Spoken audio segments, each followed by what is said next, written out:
and glistening. We are cooking crispy skinned salmon today.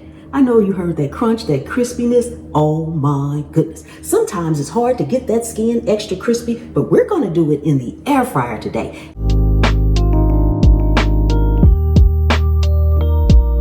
I have a couple of tips for you today so that we can ensure that when we have our salmon quick and easy in our air fryer, it is crispy skinned salmon. First tip, we are using Wagyu beef tallow, okay? It is by far one of the cooking oils that will give you a crispy skin on a potato, on chicken, on anything, okay?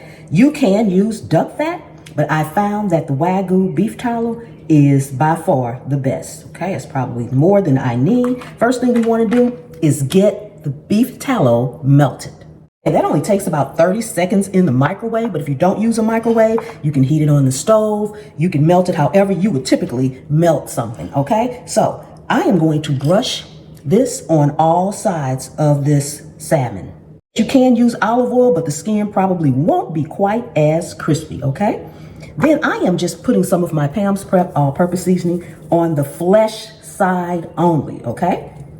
Just the flesh side, not the skin side, all right? Sit that down. At this point, we want to make sure that our air fryer is heated to 400 degrees Fahrenheit, okay? You want to generously put this oil on there because that's what's going to make it nice and crispy. Now, on the skin side, I am just adding a little salt.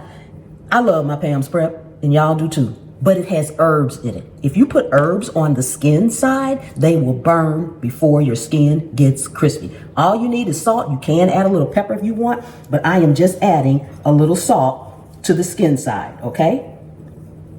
Okay, once your air fryer is heated, we are going to sit our salmon in the air fryer, skin side up, okay? Air fryer's elements are in the top, so you need that heat coming down on the top of the salmon.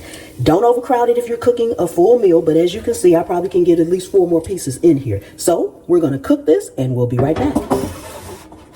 Should be good and done. Wow, look at that. Doesn't that look amazing? Look how crispy that looks. Once again, look at this, look at this. This looks amazingly delicious. Look how nice the other side looks. Look at that. Doesn't that look amazing? We have our crispy skin. Ooh. Side glistening.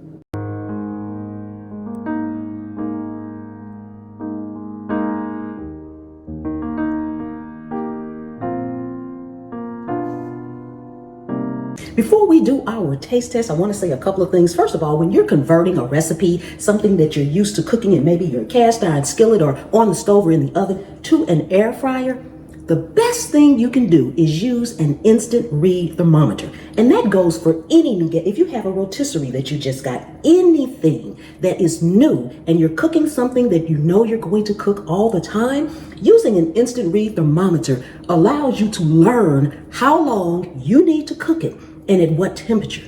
Start checking it well before you think it should be done, okay? Don't eyeball it because it's a different gadget and it may cook differently. So by using an instant read thermometer, you don't have to worry about your fish or anything else getting overcooked or undercooked, okay? If you are new to the channel, welcome, welcome, welcome. Thank you so much for coming and hanging out with me today here in my kitchen. I really do appreciate each and every one of you guys. Returning subscribers, thank you so much from the bottom of my heart. And channel members, thank you. All right, this full recipe will be on my website, pamspreps.com. And while you are there, don't forget, grab your free ebook.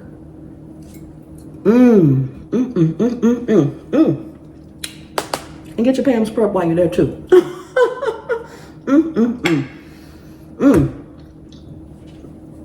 This is delicious, y'all. Oh my goodness. This is delicious. And if you can't have the salt, just put a little pepper on it. And I will see you all next time. The good Lord willing and the creek don't rise. Bye-bye.